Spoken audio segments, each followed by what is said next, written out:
Well, today we have another guest on the Bootroom Podcast. But before we introduce him, I want to welcome Oliver. And of course, our guest, Adam Thompson. Welcome. Thank you very much. No problem. We're going to talk about your whole career. From Watford, Northern Ireland, from Leyton Orient, Barnet, Enfield Town now, everything in between. But as we always do, we want to start with your earliest upbringing in football. So go ahead and talk to us about your early days playing football. Early days. So I started at a grassroots club called Wormley Football Club, which is like my local club. And my dad sort of dragged me along there, as dads do with their sons, and just sort of thought, like, have a go at this. And I cried, screamed, and ran off. And that was literally the story for probably like the first 4 or 5 times, really. And he just kept trying. Must have seen something in me, or just wanted me to play football and just get out and have that sort of like community sort of feel with like the lads and stuff like that. But yeah, I just hated it. And I don't know if it was, I was quite a shy kid, so I don't know if that was the reason. But yeah, so, and then he said, look, if you go and stick to it for a while, then I'll get you some new boots. And I was like, yeah, okay, cool. So that's how it all started. And then, I played there, really enjoyed it for a couple of years. And then at 9 years old, got picked up by Spurs Academy. From 9 to 11, I was at Spurs, got released from Spurs. So that was my first sort of like a setback, really, at 11, which was like tough for the family because we're Spurs fans. And then from there, I signed for Watford at 12, and then obviously then going through, sort of the rest is a bit of history until, maybe you'll tell me what age, but about 21 was I there till? At Watford? Yeah. Yeah, till 2014, I think. Okay, so how old you have been then? So I'm 32 now, so that would have been 11 years ago. Yeah, 21. 21. Yeah. Oliver? So what was it like going through the academy ranks at Watford at like such a young age? Was it like kind of hands-on experience as well? Like just getting to know like the football and like the routine as you go on?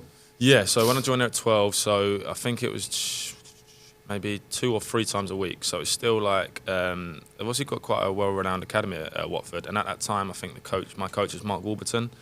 That was under 12. So like, and then he followed our age group through. So had a like great coach, a lot of time on the pitch as well. So it was quite, it was just the norm for me. But looking back now, like 3 times a week, quite intense, and then matches as well. It's quite a lot for a 12-year-old, I suppose. But definitely stood me in good stead, sort of thing, to become a professional. But yeah, no, as I say, like really good upbringing and a good academy, yeah. You know what I always ask professional footballers, and I think I may have asked you this before, but in terms of academies and how much they hammer down on players at 12, 13, is it too harsh? Depends what you mean as like hammering down, but I just think, for me, it's my personal opinion, yeah, but I think like the psychology of everything is so important, whether it's academy, whether it's first team. I think that's where people, you get so much more out of people psychology-wise, instead of trying to make them better players technically, or tactically trying to get, this right and that right. For me, the most you can get out of a team and out of players individually is through the psychology sort of way of things. So I think once you get to a certain point, probably around about 16, you know what sort of general player you're going to be. You're either a technical, silky, skillful player. You're a do your job right and just sort of, a bit of utility player, maybe like myself. But like you work hard and stuff like that. You're a head it and kick it centre back. Whatever you may be, you've probably got the general sort of like physical components of being that type of player. And from there, you can only make yourself probably so much better to an extent. But I think you look at like managers like Neil Warnock and people like that, and you just think like the stories I've heard, he doesn't do anything. Like he just goes and does like 5-a-sides and stuff like that, and he doesn't even turn up till Thursday. And you sort of think, but he's got about, I don't know how many promotions from the Championship, and you just think, and he's managing the Premier League, you think, well, there's got to be something behind that. You know what I mean? So yeah, I'm a big believer in that. So in terms of hammering down in the academy, I think you can demand all you want in terms of technically and tactically, and I think that's fine, as long as you join that with sort of like a psychology side of things and make sure like are you all right, lads? Do you know what I mean? Do you need a rest? Like, do you understand why we're doing this? Can we have some input from you as well? Like, what do you think you need to improve on? We as a team need to improve on. Do we just need a bit of a fun day here, sort of thing? So I think there might be a bit too much of like following the curriculum of we need to do that this week. I've heard stories of coaches say to me the other week, we've lost the last 4 games 2-0. We just can't score a goal for anything. But this next section of the next 3 weeks training schedule is all about defending. So I have to do defending, but we can't score a goal for love nor money. So ideally, I would react to the performances and what's going on the pitch, and I'd say, well, we need to score goals. So like, what can we do? What link-up play? What sort of? But they've got to follow this sort of thing. So, yeah, as I said, it's a very long-winded answer, but I think there's probably a lot more to it than just sort of like hammering down on things. Yeah. As like you go through the academy, you said like they hammer down and stuff. Would it say it'd be easier to like kind of separate yourself from the academy and like find things to do in your spare time to get it off your mind? Say you have a bad game in the academy. Was there like advice you give to people? What? Sorry, is this as me as an academy player, or is this now me? Okay, as an so academy player. as an academy player, I thought like up until probably the age of 15, maybe 16ish, it would be like you train and you'd be like, if you have a bad session, it would hurt you, but then the next day you're at school, or you're doing this or you're doing that. Same in matches, like that day and that night, it would really hurt you if you lost the game or played bad. But in general, you was a kid and you had things to do. Whereas when it hits 16 and you become a scholar, and suddenly now that's your full time, you're on an apprenticeship, it starts to become your life, because it is your life, because every day is like you're doing that from 8:30 until, I don't know, when we was that age, probably about 3 o'clock until the last first team player left. So like that is your job. And then you've got to then prepare for then the next day, because you've got to be better than him in your position, otherwise you don't get a professional contract. So you see how it starts to become, like it just like takes over your life, because you want it so bad, that professional contract, and you just want that career.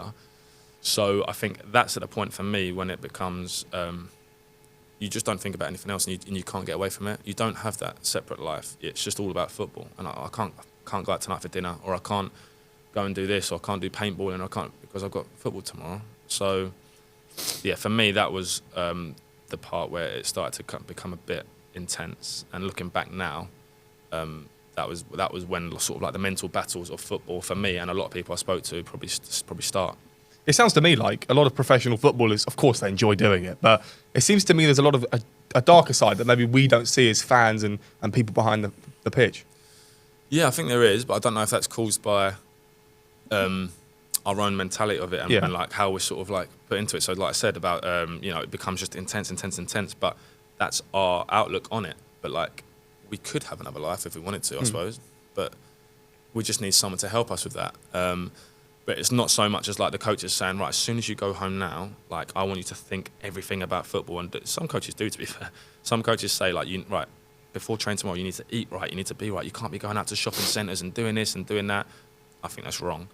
But a lot of the time it is just the players thinking, getting in our own heads and thinking, well, I can't do it. I've got to be right for tomorrow. Or I've got a match in 3 days' time, so I've got to do this and that and that. Otherwise, I'm not going to play well. So that's where I feel like the psychology side of it can come in and be like, if anything, you going out tonight for dinner or with your mates or doing whatever and not thinking about football is going to make you have so much more energy tomorrow for football. Yeah. I'm not saying be silly and go out and you've got to drink alcohol and whatever all the time, but I'm saying like that you need to have a life. You need to just have a break from it. Otherwise you'll have like a mental burnout. You were one of the 1% of 1% in academies that make it to a professional contract to a game. And obviously you did. The 24th of August 2010, you played Notts County in a 2-1 League Cup loss. But before we talk about the game itself, could you talk us through the emotions of getting called up, the team hotel, everything? No.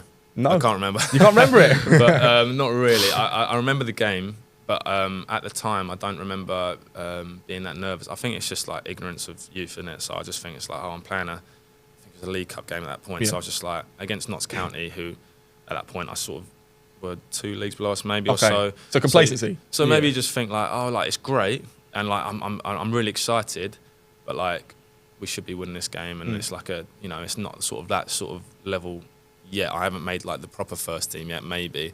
And then, like, in terms of nerves, like you're 17, so you just think like I'll just go out and play and do what I can. So I think it was probably more maybe more excitement. But then once the game started, I do remember thinking like, please don't make a mistake, or please don't be the reason that we lose this. Then you get your first touch and your first pass in, and they're good, and you think, okay, I'm ready to go now. So and then after that, then it was all good, and I actually couldn't care less that we lost. That was my first game played. Like after, it was just relief that like I've played and my family here to watch, and I've done all right. So yeah. But I don't remember feeling like a bag of nerves before then, really, no. Was it hard to break into the first team? Did you have to prove in training that I'm the right Yeah. man that should be playing each week and week out? Did you have to kind of show the manager I'm the man you should be picking? So the manager at the time was Malky Mackay. So at Watford at the time, I think we had financial problems. Always So do. they had to, yeah. So they had to, like, especially at that point, they had to rely a lot on the academy. So this was before Pozzo's come in, stuff like that. So they financially there was, it was tough, I think. So there was players like me, Pierre Mingoy, Matty Witchlow, obviously Marvin Sordell, a year above me, coming through at that time. There was 2 or 3, maybe 4 academy lads getting a chance each season. I mean, these days you don't see that at all. So I was lucky to come through at that point. So in terms of in training, I just worked as hard as I could, and I think I got told you're going on loan to Wealdstone, and then 2 days later they said you're going to start. What was my first league game? Was it Burnley? Burnley. I Birmingham. thought it was a start. It might have been Reading away. I don't know if you're going to tell me that's wrong. I think it is wrong. I think it is. Well, whoever it was, that was 2 days later. So it was like the loan was going to happen to Wealdstone, and then 2 days later there was injuries or there was problems, and I got a chance. So it was, in answer to your question, yeah, of course I worked hard, but it wasn't as if I had 3 or 4 players ahead of me and I'm like, I've got to really, really do so much better than him every day. It was like, we've got quite a thin squad. They're going to rely on the academy, and we know that. All it takes is one injury and I'm in, which was the case. Well, around this time as well, you represented Northern Ireland at under-17s and under-19s level. So again, it's another new experience for a young player like you coming through the ranks. What was that like, again, the nerves, the phone call? Is it a phone call that the manager gives to you? Yeah, so it's a phone call from, it's not the manager, it's like the secretary, I think. Oh, okay. So yeah, so the phone call I remember the most was the under-16s Northern Ireland. It's like they called me up, or they called my parents up, I think, and then they, so I was 16, brought the phone upstairs to me. I was doing my homework and they brought it in and I was just like, That's mad. That's crazy. I was like, we've got someone on the phone for you. I was like, who is it? And I was like, Northern Ireland. I was like, Northern Ireland what? Like, Northern Ireland's a country. And it was so I just got on the phone and it's just like, we was all just crying. I was just like, I just didn't understand, like, international football was like never, obviously, because I'm English. So it was my nan who was fully Northern Irish, so I'm caught Northern Irish, so I qualified. But either way, I was just like, wow, like, I'm going to have the chance to play international football. No matter if it's just 16s and I play one game, it's international football still. Like, I was just like overwhelmed, and my family were just like so proud and overwhelmed as well. So like that was the most like emotional like phone call. But then fast forward and then through like the 17s and 19s, 21s, and then first team. So I obviously broke in with Watford, and they must have just thought like 17-year-old at Championship club, give them a chance, and they called up and said you're in the. If it's a call actually or an email, but so they just said like you're in the squad, and I was just like, wow, like that was like a different level, because I felt like I got used to the youth ages, and you play the same group as you go up together, and then now suddenly you're just playing with Premier League players, Championship players, so it was just amazing. Would you say that, like, because you play in the Championship, there's quite a different level to the like international football? Would it help you evolve as a player because you had to adapt to 2 different styles of football? Yeah, at that time, what I would say the difference would be was the Championship at that time was very physical. So when I came in then, when I was starting to make my debut, I remember it being completely different to how it is now. It was more like more like Route 1 and just like battling, like really physical. You had like lads just like elbowing you, kicking you. You got away with a bit more. Sort of maybe starting the transition between the old school and then probably the next few years it started to transition to what it is now, more technical. It was tough. Like you got to be fit, you got to be strong. The international stage was obviously still you got fit and strong players, but it was so much more tactical. So it was like, okay, like, when we've got the ball, this is what we're going to try and do. But then if we lose it, this is the shape we're in now. Whereas in the Championship, it was more just like run, and as hard as you can, as fast as you can, get the ball back. If they kick it, you head it. You know what I mean? If you kick it, make sure we head it. Very much just do the basics. And then when I went to Northern Ireland, it was very much like the detail of the out of possession, tactical stuff. That really, there's a lot of emphasis on that. So that was the first learning curve for that, You also, within this time, before you went on loan to Brentford, Wickham and Barnet, you made your debut against Scotland in the Nations League. Again, you lost 3-0, but you were subbed on in the 66th minute.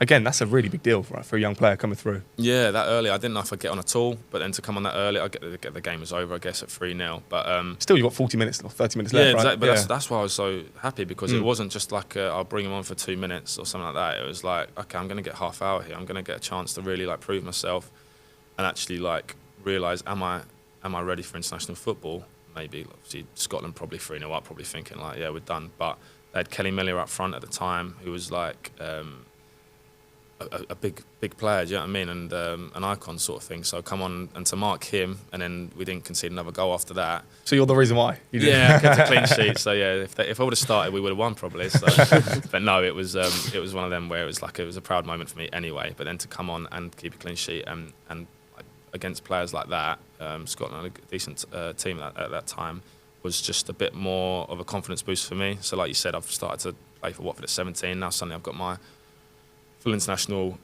debut and done well, and now I'm thinking, right, like, let's really kick on. Yeah. Would you say getting called for the Northern Ireland, like under 16, 17, 19, at such an age, gave you a bit more confidence as a player as you got on further in your career? Definitely, yeah. At the time, like, players say what they want, and I'd like to think I'm a very down to earth player, but you still have that thing in your head that I'm an international player as well. So like, I'm on a bit of a different level to the rest of these players. Even though it was Northern Ireland and it was a smaller country, I feel like it was something that I had in the back of my head, that people looked at me and was like, he plays international football. So rightly or wrongly, that was my mentality, yeah. You mentioned about, thank God the manager didn't bring me on in the last 2 or 3 minutes, because we know that happens. It's a lot to do with time wasting and tactics. But you being that player, had you come on in the last 2 or 3 minutes, would you have felt a bit disrespected?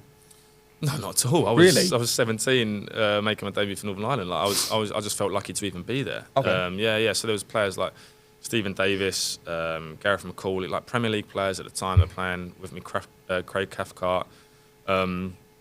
So, when you're coming as a 17-year-old and you're looking at them players and you get to play any part, even just be in the squad and be called up, I'm just buzzing anyway, let alone then actually getting half hour on the pitch. So, if anything, I was, with the half hour, I was like, oh wow, is he seeing me as like in their plans and he wants to like really sort of get me involved? So that was like exciting. But even 2 minutes, I would have been like, thank you, just thank you for, because no one can take that cap away from me then. I've got that international cap, I've got it there like at the end of my bed now still to this day. And if I would have played 10 seconds and I would have had that international cap now, I still would have been as proud. I can still say, I've got an international cap, a full international cap. So that was my mentality. But also, yeah, like you said, some players do have that mentality of like, I should be playing more. I think I'm better than them, all that. And that mentality can actually take them further because they've got that belief. I never really felt like I had that belief. I just felt like I was lucky to be there and just grateful to be there. So, yeah. The next few years for you were a few loan spells to Brentford, Wickham and Barnet. I mean, we don't want to go into too much depth because obviously there's so much that we can talk about. But in terms of the first move to Brentford, what was your expectations? Were you expecting to go there and play a lot of games? It'd be a crucial player? I had no idea. That was my first loan, so it was just a learning experience really. And then end up playing, I think, about 20 games throughout the season. Yeah, so, and we nearly made playoffs. So it was a great experience. It was a club that was just about to be on the up. I think Mark Warburton, my Watford coach, went there as director of football, so it was a club that had things in place ready to go. Uwe Roster was the manager, and it was a great experience of the season. Yeah, and again, it was one of them where I think, well, I've gone on loan now for a full season to a League One club, done well. It seemed as if my career was sort of still going on the up. So at that point, I was happy, and then obviously the season after, you go to Wickham. Yeah. Don't play well at all for 2 or 3 games, get sent back. Go to Barnet, play 10 minutes against Bradford, and then dislocate shoulder, and that's that season done. And you sort of think, oh, okay, like I thought this was going to be like that, and just constantly going up, and it's not like that football. And suddenly now you've sort of forgotten about because that's one season gone, and that's probably the start of where you start to learn about the other side of football. Was it kind of, when you dislocated your shoulder, was it kind of gutting? Was there like that mental side of like, will I ever become back to my like better self, and like, can I prepare myself and become to the footballer that I was before? I think at that age, I don't think you think like that. I didn't think like that at that age. And also, because it was a shoulder, it wasn't like a knee or an ankle. It's like... It won't affect you that much I'll be all when right. you're back. Yeah, just get it sorted and I'll be all right. It was frustrating, but I think by that time of that season, I just was sort of like, let's just get this season done now, because Wycombe had been a shambles and Barnet had been a shambles, obviously. So I was just like, look, let's just write this season off, get ready for next season. So, yeah. And then you went on loan to Southend United 2017 from 2013. But you went on loan there originally, and you made 9 appearances before it was permanent in January 2014. So I guess it was a good time there in those first few months. Yeah, so actually, so going back to obviously the Wycombe and Barnet season, obviously after playing for Watford first team, international, then Brentford, you sort of think, well, your career's going up. That one season meant that I couldn't get a loan, so I had to have a trial game for Southend against West Ham under 21s or something like that. Phil Brown liked what he saw, and from that said, look, we'll give you a chance in a 6-month loan, and then from there, obviously played a few games, and then we made it permanent after that. And from the start, it was different to any other loan I had, because I just felt at home straight away. It was like I've said this before, but sort of like a bit of a crazy gang vibe there. Like, it was so many characters at Southend at the time, and that was the club that made me go from sort of a boy to a man, because of the characters, because of some of the harsh things I saw. And first day at training, you got Barry Core, the big striker, and I win a fair header against him, and he just goes bang and just elbows me and goes, "You do that again." And I said, "But I haven't touched you. I've literally just won a header." He said, "You don't win a header against me. Like, you know what I mean? Like, this is training. I need to get in a team here." I'm thinking, like, wow, like, I've never had that before. Yeah, Does that happen a lot? Nicey. That sounds crazy. Lower down the leagues, you hear certain players are like that. Okay. But I think at Southend, there was definitely like a mentality of that. We had Michael Timlin, who was, a battler as well.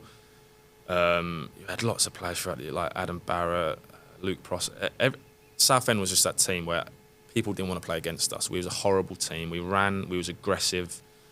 I think it was that aggression, really. We had obviously Freddie Eastwood, who obviously well documented is a traveller. So you just got so many different characters there, and it's a team. You feel that family togetherness, because it's no one wants to play against you. You're this horrible bunch. Yeah, it might not be the most technically gifted, but you work so hard together, and I think that probably moulded me into player I've been, and the way I've trained and the way I've gone about matches for the rest of my career. Would you say because of all the characters you had on the team, it allowed you to perform better with each other and get more wins on the board and try and push up in the table? Definitely, I think so. So I think the manager and the recruitment staff there done a great job of getting this team together. They probably knew what they wanted. They knew sort of like how they wanted their team to look. And if I had to describe that, it would be an aggressive front foot team who worked harder than any other team. So I think that mixed with the ages that we all were at that point was sort of like low 20s to mid 20s, and we was in that stage of our lives where we went out together a lot. We had a great time off the pitch. There wasn't many lads who were like, look, I've got to get home for the wife and kids, or got to go. We was going out. We was going out for a drink straight after training. We was going out, Tuesdays, Saturdays, and that helped massively as well. And then that obviously helped me grow up as a person, not just a footballer as well, in terms of seeing different things and enjoying myself. So for lots of different reasons, it was a massive point in my career at Southend. And then you had the season cut short due to a calf injury. So that would be, 2 major injuries to your season within a few seasons, right? So what would you have been thinking at the time? Because, you don't want to be missing out on football. You want to be playing football as much as possible. Yeah, it was that in-between point between I thought I was a championship player. Suddenly now I've now signed permanently for League 2 teams. So now I'm thinking, oh, wow, like now this is serious. If I don't do it now and perform now, suddenly I'm just forgot about and I'm non-league. But I still have that confidence that I've come from Championship. I've played there, so I think I can do it. But then you get a calf injury. I think I had 2 calf injuries that season, and suddenly you're thinking, okay, like this is serious now. Like I've probably got 1 year left now on my contract, and it's sort of like do or die in terms of my career. So I worked really, really hard in the off season and worked hard to try and eliminate them injuries. And looking back now, I didn't like that feeling of pressure and like I've got to perform. But that's probably the times when it probably brought out the best in me. And then from then on, sort of probably kicked on throughout the next sort of 3 seasons or so, really. And then you suffered another injury in April 2015. You required surgery and ruled out for a season. Was that another setback in your career? Did you have to look and say, I need to I've got 1 year left. Do I rehab and try and get back into the team and prove? Yeah, so the timing of that was strange. So I think I played about 25, 30 games before then. So I played like majority of the season, done really well, went up for a header and I just fell horizontally basically and just landed on my shoulder and it just popped forward. So again, that was a full dislocation, whereas before it just sort of come out and went back in. So anyway, it took a while to get back in, needed surgery, and I'm thinking, at that time I'm looking around at different shoulder injuries and they're saying like he's out for a month, he's out for 2. This was 6 months and I was like, wow, like it just literally like everything just exploded in my shoulder and they just had to put it back together. So the problem with that is I was coming towards the end of my contract that season, but in my head I'm thinking, I've played 30 games now. We ended up getting promoted that season as well through the playoffs. So I'm thinking, I've played 30 games in a promotion-winning season. Like, got to do something for me. So at that time, I think I was on £750 a week at Southend. They said initially, no, we're not going to offer you something. I was like, this is ridiculous. Like, anyway, long story short, they come back and they said, we'll offer you, I think it was £700 a week for next year. And I said, I've played 30 games, we've got promoted. So a lot of these lads are either getting double the money or 50% more money. Can I be rewarded in some way? But at that time, I think it was Steve Kavanagh, who's now at Millwall, was the man there who called the shot director of football. And he's a shrewd businessman. And he said, no, you take less wages. And then once you play a certain amount of games, you can go up to, I think it was £800 a week or something. So I had no choice. I was injured, so I had to take that. Felt really hard done by at the time. And that off-season was definitely fueled by the anger and frustration that I didn't feel like my efforts were rewarded. So yeah, and I don't know if I signed a 1 year or 2 year then, but yeah, either way, that was a frustrating time for me, yeah. You know what it is? You know Liverpool right now, Salah, Trent, and who's the other one? I forget. Van Dijk, of course, because he's a Liverpool fan as well. But in terms of these contracts, a lot of people are saying just give them what they want. But we now know structures are in football clubs to be in place that players should only be paid above a certain amount, no more than that. Does that happen in the clubs that you've played for, that other players are like, I'm earning this amount, and then other players start to maybe I should be getting that money. I've been, like you said, I've been playing 30 games, we got promoted. So do players somewhat, talk amongst each other about how much they earn, and then it causes a bit of jealousy maybe? Yeah, it's an interesting one.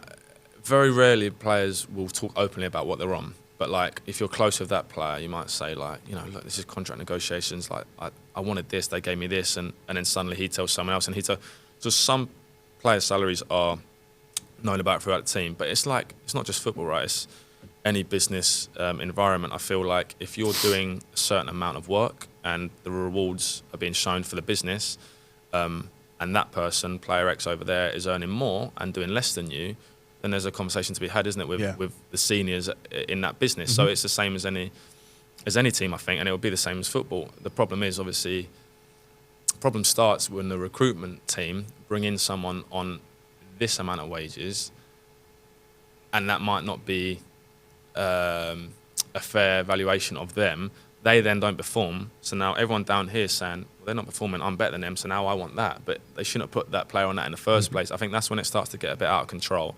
Like you said, when players say, look, he's on that, I want more because I'm doing more. It's a valid reason, but the problem was probably that player being on that in the first place. So, yeah, I don't think it causes problems between players, but it's definitely a headache for the director of football, yeah. So then in June 2017, you got selected for the Northern Ireland squad to play in the World Cup qualifiers versus New Zealand and Azerbaijan. How was that, like, you realising that you could be in a part of maybe helping Northern Ireland reach a World Cup?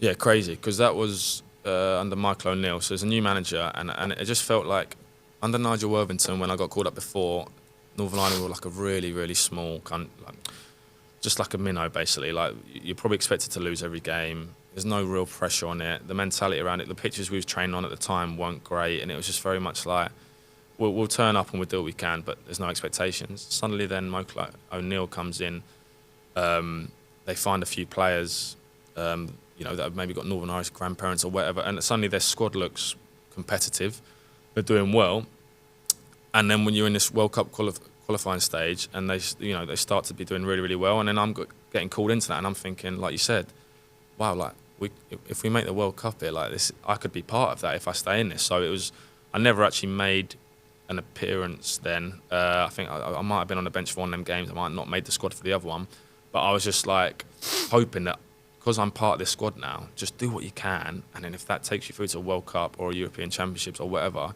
to have that on your CV and what it can possibly do for your career, you never know what happens as well, injuries and stuff like that. That was really exciting time for me, yeah. You didn't play these games, but against Azerbaijan, it was a 92nd minute winner, 1-0 win, Stuart Dallas. Do you remember that? Yes. And that, what was that like?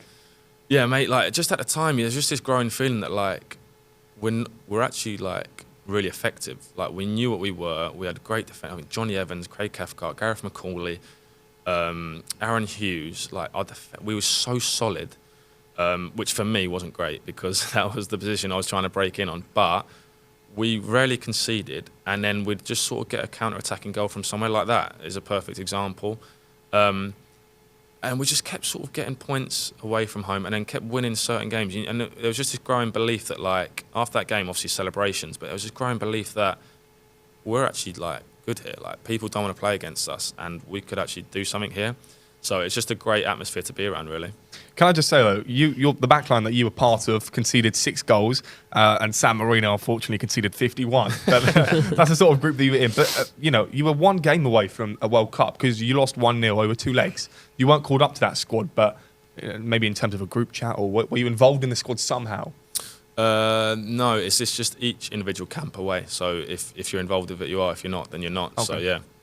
And there's no, like, group. So, like, in terms of like group chats, when you get added, are you added onto these group chats when you get called up? No, it's literally an email, individual emails, and you don't know who else is called up really. So you don't see the squad, and when you get there, you know everyone's there. So, yeah. So obviously it was gutted to not be called up for that one, but again, then the next one was there of the European Championship, and you've still got that belief of, well, we're all gonna be 2 years older, more experienced. We've learned from this, and obviously it's a bit of a less of a challenge maybe than the World Cup. You've got the European, so the belief going into that was amazing. Obviously led to in the end at Northern Ireland qualifying. So yeah. Would you kind of, when you got called up for this World Cup qualifier squad, did you have to pinch yourself to be like, I'm playing with like Premier League footballers that I see on the TV week in, week out? Was it kind of like you kind of earned? Was it like a thing in your career in your head like, I've earned myself to belong here? It's tough because I've been called up to the squad, you should think I've earned that because they've looked at everyone who's available, seen what everyone's doing, watched them, analysed their matches, how they're playing, and they've gone off that. But my mentality was always like, I think at the time I was at Bury, it's like, I'm at Bury. Like, why am I playing international football? And then you got Stephen Davis, who's at Southampton or Rangers at the time, and you got Gareth McCauley, and you got Johnny Evans, and you're sort of thinking like, how have I snuck in here? So like that's just been my mentality anyway. Of like not much belief and it's just a bit like hard on yourself and stuff like that. But then when you actually get to train with these players, I remember, I don't know if Michael O'Neill said it to me or my agent called Michael O'Neill, but the conversation basically went like, he just looks like a player who doesn't feel like he should be here. So like, we can see what he's doing for Bury and we can see what player he's like, but when it comes to training, he looks like he's looking at players and being like, oh my word, like let me just do the simple things. And not expressing himself, and that's literally he hit the nail on the head. So yeah, in answer to your question, yeah, I was a bit in awe of players, and also like mixed with the fact that I was probably a bit hard on myself. Yeah. Well, we've got 5 clubs left. We haven't got too much time. We've probably got about 20 minutes left, so let's try and go through these within reason. So Bury, 2017 to 2019.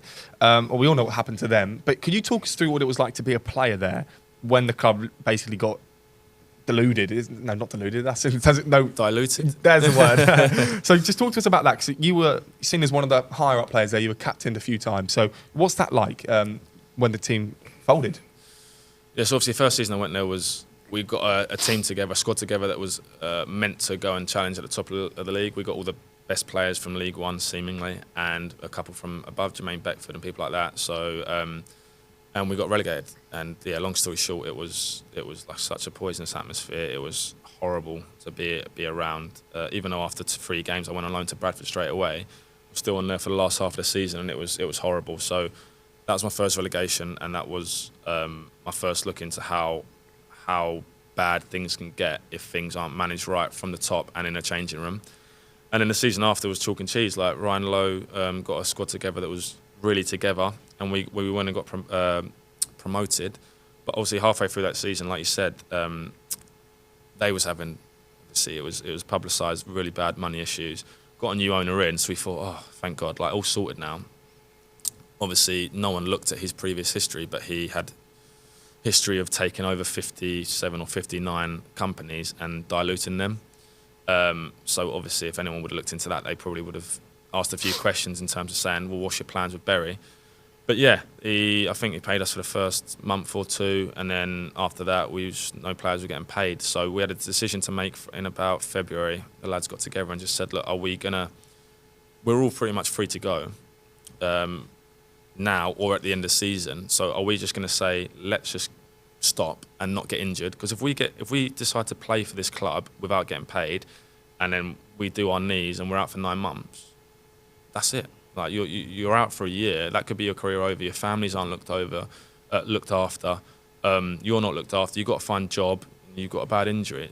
Like these are like serious decisions you've got to like make. It wasn't just a thing of shall we play, shall we not.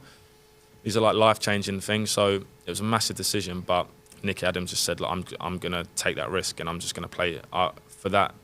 For my family being on the pitch at the end of the season and celebrating. I just want that. And yeah, like I said, long story short, that's what we did, and we got promoted. And yeah, it was just amazing time. And then obviously then the season after, the club folded. So it was actually like the last season for the club being a promotion season was actually quite special in the end. And then obviously after the club expelled, you went off into Rotherham, and then you started their promotion push into the Championship. So what was it like being a part of another like promotion push with a club like Rotherham? Yeah, so obviously after Bury folded, I was on decent money there. So I was one of the ones that sort of tried to hang on to my contract there. So like a couple of months into the season, they folded. So then every club's got their squads together, and I'm sort of like left in a bit of limbo. Luckily, Rotherham come about, a good League One team, and at the time I was thinking, well, I've done well there, I've done all right. And struggled to get in at first, and then eventually got in as a right back, even though I went there as centre back. And yeah, I think we went like on an 8-game winning streak when I was playing, and it was, we ended up becoming top 2, and then I think that was the COVID season. So yeah, I think I was going to ask about that. We went up on points per game. So, and at the time we were starting to have a little wobble, so we was like, oh, thank God for that. So it was us and Commentary that went up. But to get promoted to the Championship was, amazing. From, like I said, from where I was, Southend, then going up to Bury. It was just sort of like my career was like starting to go up again a little bit. So, great achievement. Well, you played 14 appearances in a promotion-winning season, as you mentioned. But then post-promotion, you didn't play after that. But in terms of getting up there, getting promoted, talk us through the atmosphere once you get promoted, because obviously it was COVID, so it's a very, very weird scenario to be in. Yes, I think it was, I can't remember the exact timelines, but I think it seemed like months, but it was probably about, a few weeks, maybe a month or so, when they was talking about what do we do here? Do we do points per game? Do we just cut the season and start again? Yeah, because we're going to cut the season off. Yeah, Liverpool were top of the league, and there was and there was the Peterborough chairman, Darren McCanty, I think, was just like pushing for like, you can't do this, you can't do this. And I'm looking in the media, Twitter, and all that. I'm thinking, I think they're just going to cut the season, because he was so vocal, and like we was all panicking, and in the end they announced that it was points per game, and we was up, and it was like, we had a Zoom that night with like the chairman, the staff, all the players, and it was amazing. And it's not the same though. Like we're on Zoom, so like you can't celebrate together. But it was just that relief really. And we're Championship players now, so all of our wages go up, financially wide, but also like we get to play against all the better teams. So, and a great on our CV. So it was really, really great time. Yeah. And then unfortunately in January 2021, you got your contract mutually terminated. What was that conversation like, speaking to the chairman, and like your contract getting terminated mutually? So it was more to the manager, and that season I done really well in pre-season, in my opinion. And the lads were like, "Oh, like you're flying, you're looking good." They brought someone else in, Wes Harding, and he was a great player, and he done really well for them in the end. And I just couldn't get in, and I didn't get 1 minute. And I remember I kept going to Paul Warne saying, like, we're struggling here, we can't do much worse. Like, just give me a chance. And he just kept saying, "You're just not what I think we need, and you're not that type of player that I want to play in the Championship." So he wanted very quick, physical players, and I wasn't the quickest at that time. So I've never been the quickest. So just didn't fit into his style of play. But I respected that he was honest with me, So anyway, got to the January stage, hadn't played 1 minute, and I was like, look, we've got to do something here. And he was like, yeah, no, I agree. Like, what do you want? So Orient said that they was interested, and it worked out perfect for me. So they was really, really good actually about it. They gave me a fair compensation package, and they didn't try and negotiate and lowball me and stuff like that. They just said, look, for what the player you've been for us and how you've been around the training ground, we respect you. We'll give you this, and are you happy with that? And I was like, yeah. And it was very, very good like that. So yeah. Before your contract got terminated, I remember there was a thing in the FA Cup against Hull with Lewis Potter. Do you want to talk us through that? And obviously the headlines was Adam Thompson Kung Fu kick, but talk us through that. Yeah, so as I just said then, I've never been like the quickest player. So started playing against him and I thought, it's this little 17, 18-year-old. I was like, I'll just sort of like show my experience out the game. First couple of touches, I'm thinking, okay, he's all right. Like he's quite sharp here, so I might need to get really tight. So one ball went over the top of me and went out to him, and he's right on the byline, and he sort of chested it up. And you know the ones where you chest it, but you're backtracking. So now he's backtracking to the stand. So I'm thinking, right, here we go. But I'm too far off him, so I think I can't let him run at me here because he's good. So I just went full pelt and just literally just thought, I need to win this ball. And obviously he was a bit too quick, nipped it before me, and then obviously the rest is history. So yeah, so that was a 3-game ban, which killed me a little bit because he had a bit of momentum there. But yeah. And then, of course, up next after that, after you signed for Leyton Orient, you signed in January 2021 until 2022, and it was later extended. And that was a year where you got promoted. So talk us through the promotion season, but also, would you say that was the highlight of your career, getting promoted with Leyton Orient? Yes, I think so. Considering the environment and the team and everything about it was just really, really special. So yeah, but it was. It's tough because I look back on my Leyton Orient time and I think it was the best time because of like the lads and how much of the team I felt a part of it, and I felt like I was a leader in the dressing room, and we just had with just the players and the family feel about it was just so special there, and the achievement we made, but then also look back and be like, that's probably the start of the end of my career to an extent with my injuries and stuff like that. So it's a little bit of a bittersweet, yeah. And then after that, you went out on loan to Barnet. Was it a loan? Yes. Okay, and then you went on loan to Barnet, and that was when they had the promotion season, well, nearly promotion season. I did go to that game against Solihull Moors when they lost 4-0, and you told me before last time, did you have a bad feeling about that game? Or you had some sort of nerves around the game? Because I know you didn't play. I don't think it was so much nerves, no. I thought it was the other thing. I think we was probably maybe too confident, maybe. So that was the killer, right? Yeah. Okay. So I think we went into that game thinking we've come second by like quite a bit comfortably, and I think when you come second in the National League and all the leagues below, when there's one go up automatically and then you finish second, it's tough because you think you deserve to go up, and you just think, come on, let's just win these games, just get them out of the way. Whereas the teams that finished 7th or 8th or wherever they are down there, they're thinking, like, we probably shouldn't be here, but like, let's just have a go. We've got an opportunity here. But yeah, Solihull on the day were just better physically, and they got their tactics right, and then as simple as that, one leg and you're out, and it's crazy. It's mad, but sorry, it is mad. I went to that. I really couldn't believe it because obviously it was one win away from Wembley, and you could have had the chance with Idris Kanu. What a player he is. What's he like, by the way? Because I did interview him, but behind the scenes, because I know Jeff Stelling the other day did that tweet that he's a player to watch for sure. Yeah, no, he is very, very good. Like one-on-one situations, amazing. Like he'll always create something. He's good, and like a real good laugh around the dressing room as well. So yeah, he's a good player. But in terms of Barnet, one win away from Wembley, and then we would always fancy ourselves at Wembley. We just fancied ourselves anyway. So, but in a way, I'm sort of happy that there wasn't a second leg, because obviously going into a second leg away from home 4-0 down might not have been amazing. Liverpool could have done it though. And then obviously in this year you've signed for Enfield Town. So what's it like kind of adapting to Enfield Town? Yeah, it's been interesting. Yeah, obviously part-time, so just Tuesday, Thursday nights on AstroTurf, and then games Saturday. And yeah, it's all very, very different. A bit of a different mentality, a bit of a different feel about it. Like, as I was saying to you guys beforehand, like a lot of lads have got jobs there. Most of the lads have got jobs there, day jobs.